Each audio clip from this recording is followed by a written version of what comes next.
Good morning, everybody.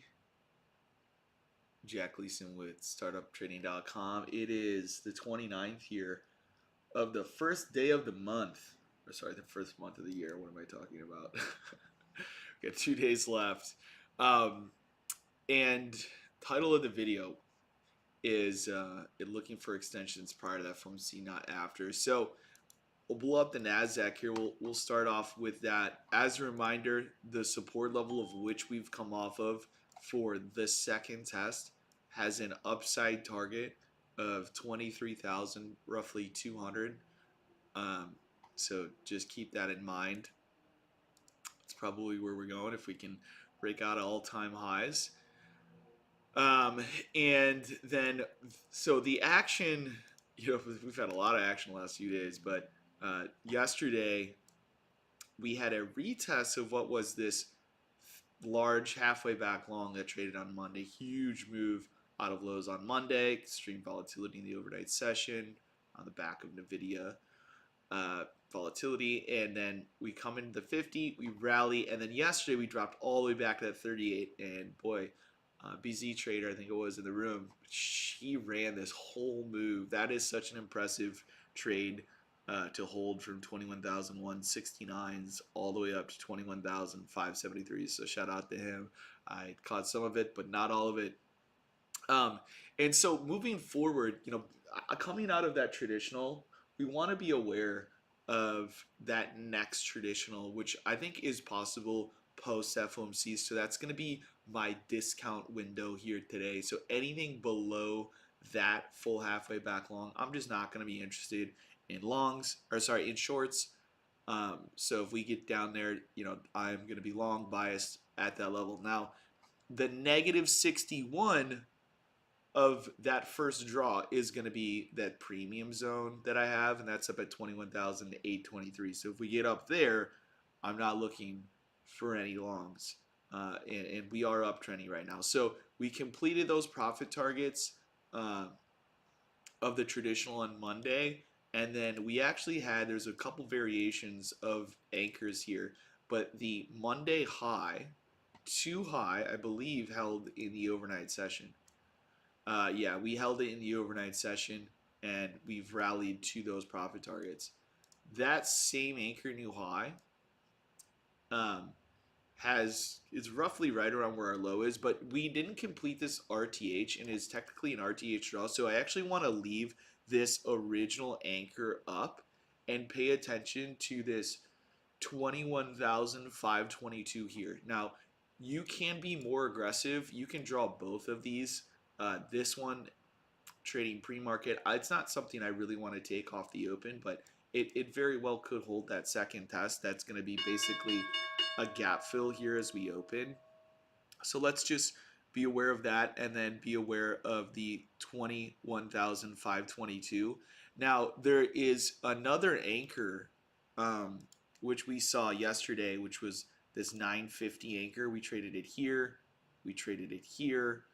The overnight high is that negative 100 on the tick.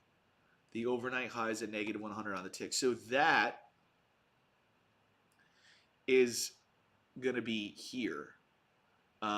And that 38% retracement is 21,532. So it's within 10 points of the 50 untested yesterday. It's within 10 points. So let me just remove this extended session here and show you what that would look like here. So that would be Monday's high to the close of the prior day.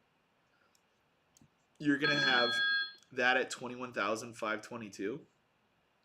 You're going to have the 38 of the other extension I just mentioned here at 21,532. So they're within 10 points to each other. There's also a single print and the supports of the afternoon, all within that. So that's going to be my first trade location for a long off the open that I'll be looking at.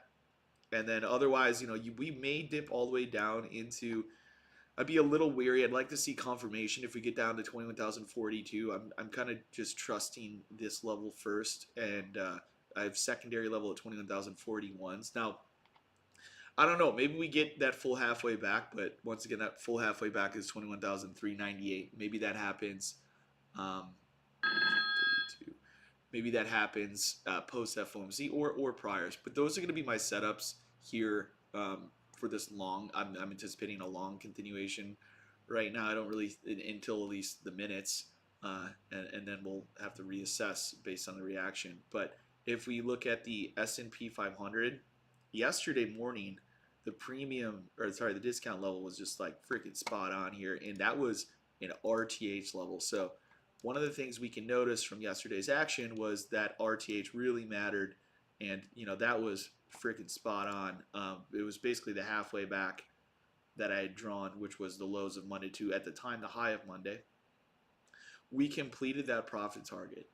That next traditional, I haven't moved any of my draws around here yet, but that next traditional is going to be a level of discount here today. Go ahead and bump this up, and that's a 60-64 half. Okay. If we're going to look at some of the, I don't have that extension that we would have in the NASDAQ from Monday's high, but we do still have that I'm using a 955 anchor. We saw it trade here at 10:05.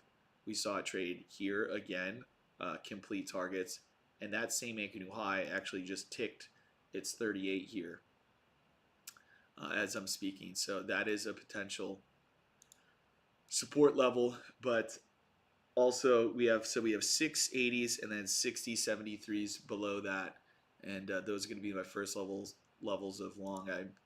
Right now I'm limiting the NASDAQ at 32s, has not yet traded, but that's going to be my first trade here.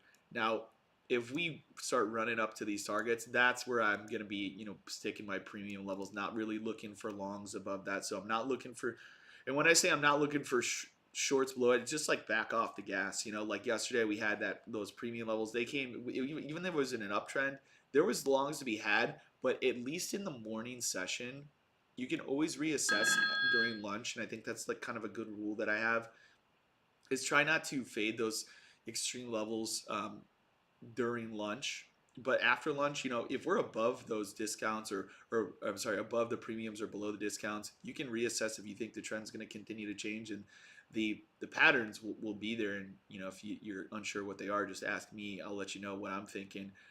But as I go into the open here, these are the levels I have here for these indexes. We're about to come down to the 32s. We'll see if I get a fill in a reaction, or if we get all the way down to 22s.